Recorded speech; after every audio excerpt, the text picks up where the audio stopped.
Setelah melihat sedikit cuplikan tentang pembuatan tape ketan, kali ini saya akan menjelaskan tentang mekanisme fermentasi tape ketan. Tape ketan adalah makanan tradisional dari Indonesia yang terbuat dari bahan ketan yang diolah secara fermentasi. Dalam proses fermentasi, tape ketan terdapat beberapa tahap. Yang pertama adalah tahap persiapan yang terdiri dari pencucian, pemasakan, dan pendinginan. Kemudian memasuki tahap pengerjaan, dan terakhir adalah tahap fermentasi. Tahap pencucian bertujuan untuk menghilangkan kotoran maupun sisa-sisa yang mungkin masih tertinggal, sehingga sangat penting untuk dilakukan. Tahap fermentasi merupakan tahap yang berpengaruh sangat penting untuk menghasilkan tape ketan dengan mutu baik. Selain menentukan cita rasanya, hasil dari proses fermentasi juga sangat menentukan komposisi kimia tape ketan. Tape ketan umumnya memiliki tekstur lembut, rasa manis, sedikit asam, dan cita rasa yang khas karena mengandung sedikit alkohol. Komponen utama dalam ketan adalah pati, yang dalam keadaan utuh sangat sulit didegradasi dengan zat kimia maupun enzim. Bahkan, pati yang dipanaskan dengan air tidak akan mengalami perubahan hingga suhu gelatinisasinya tercapai. Oleh karena itu, dibutuhkan bantuan bakteri untuk mendegradasi komponen pati yang terdapat dalam ketan.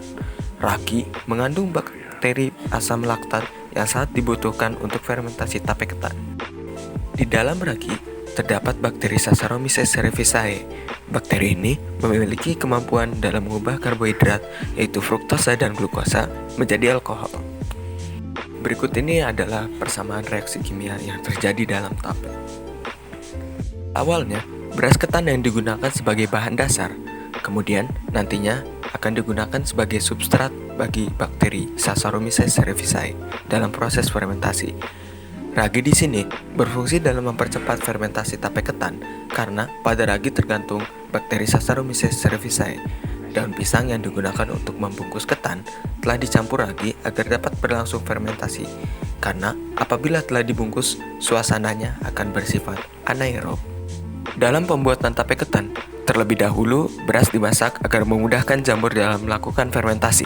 Kemudian dilakukan proses pendinginan yang bertujuan agar ragi dapat bekerja dengan optimal. Karena kalau proses ini tidak dilakukan, maka ragi yang digunakan dalam pembuatan tape akan rusak, sehingga pembuatan tape dapat mengalami kegagalan.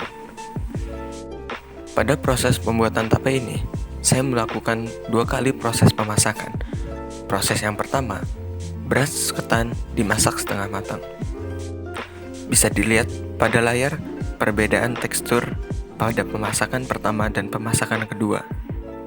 Setelah melakukan proses pemasakan pertama, di sini saya mendinginkan dulu kembali beras ketan yang sudah setengah matang. Kemudian mencucinya, lalu mengkaroninya dengan menambahkan sedikit air. Kemudian memasukkannya lagi ke dalam panci hingga matang. Setelah itu dilakukan proses pencampuran ketan dengan ragi.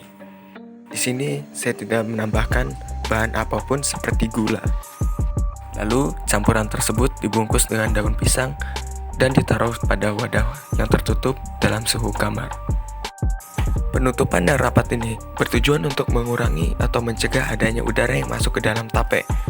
Hal itu dilakukan karena proses fermentasi tape berlangsung secara anaerob. Pembentukan glukosa merupakan tahapan suatu rangkaian proses yang panjang. Dalam pemanfaatan proses ini, saya membutuhkan waktu 3 hari 3 malam pemeraman.